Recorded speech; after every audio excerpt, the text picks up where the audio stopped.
Hello there, welcome to my ollie tutorial. I guess you could say 2020, but that doesn't really matter, it's just an ollie tutorial. I've had 30 people-ish ask me in comments of my 2-year progression video, which blew up on YouTube, how to do an ollie or kickflip or shove it. And today I'm going to show you, and I'm doing this in like a selfie mode because that thing over there is making a lot of noise, the air conditioning thing. I'm editing this right now, and I just need to say, subscribe to me if you want more tutorials. I mean, that sounds like a self-shout-out, but like, just subscribe to me if you want more tutorials. And also, really quick, I got my tutorials from Braille Skateboarding, so check them out too. Which reminds me to tell you to watch a bunch of tutorials, because each person has little pieces of information that somebody else might not, so you might be missing something that is crucial for your learning that somebody won't have, but somebody else will have. Alright, back to the video. Okay, so before I start, some things to know to not do are try to learn ollies on grass because it'll mess up your pop and it'll be harder for you to learn on concrete later. And I know this from personal experience. Also, razor tail, which is scraping your tail on the ground to stop, and it's bad because when you pick up your board, the tail is sharp and it can cut your fingers. Also, you should not start trying skateboard tricks without being comfortable riding your board, which means that you should be able to do simple things such as tic-tacs like you see, or pivots like you see. It is helpful to also know manuals and nose manuals, but you don't need to know a nose manual. So here's the foot position for the ollie. Your front foot about an inch below the front bolts, and your back foot somewhere on the tail. But it helps you to learn with the position of how mine is in the future with learning other tricks. Really quick, as I'm editing this, I'm realizing that when you put your foot on the tail, you want to have the ball of your foot in the middle, like right along the bolts. If you follow the bolts down the line, you want the ball of your foot, which is this part right here. Sorry for the dirty socks, but you want the ball of your foot about on that line because otherwise it feels like you're tippy-toeing on your tail, which just doesn't feel very comfortable. Now, as you get into the ollie, you must keep your shoulders above your knees because when you're riding, your shoulders are facing forward. And a common beginner problem I see is people keep their shoulders facing forward, which leads their legs to follow, making it look like a frontside 180. So when you are riding, you have your head facing forward to see what's coming, and you have your shoulders straight above your board to have a straight ollie, like so. Now, it doesn't matter if your ollie is slow or fast.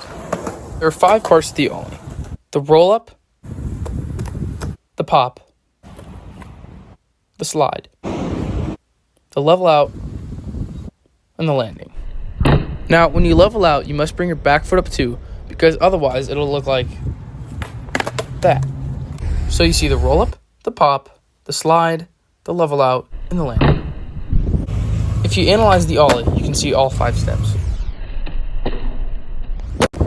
Now as you watch these next clips, you can see that each clip is missing one less part than the previous. Watch it over to see where you are in ollies and use the 5 steps to figure out what you need to do to improve.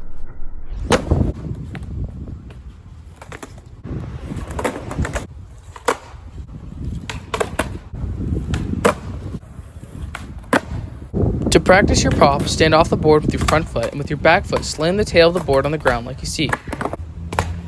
If you don't pop your ollies, they will look like this, and you should never be satisfied with this because it's not an ollie. To practice the slide, stand on your tail, curve your ankle, and slide your foot up to the top of the board. When you ollie, don't lean too far back because it won't level out and you might slip back.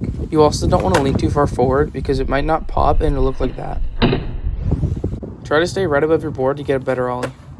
Another common problem is jumping straight forward over your chest, making it look like a heel flip. Don't stop trying ollies to try to do a heel flip.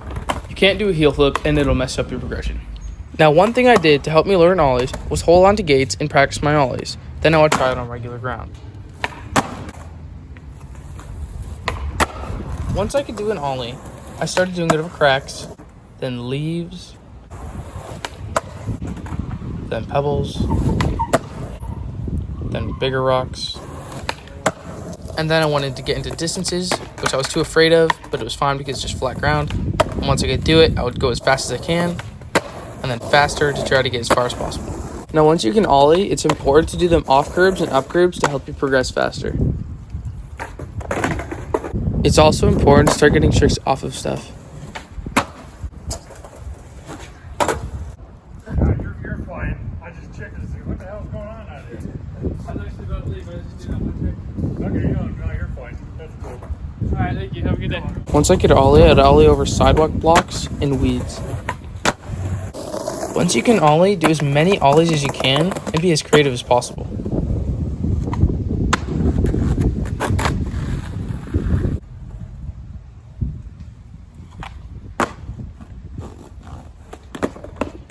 One very last thing that I have at the end, because I don't recommend it because it might mess up your pop, is to film yourself do ollies on carpet because it's more safe and gives you more confidence, and watch them get higher and higher.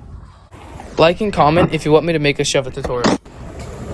Leave comments of any questions or DM me on Instagram for questions or help. Keep progressing, broskies.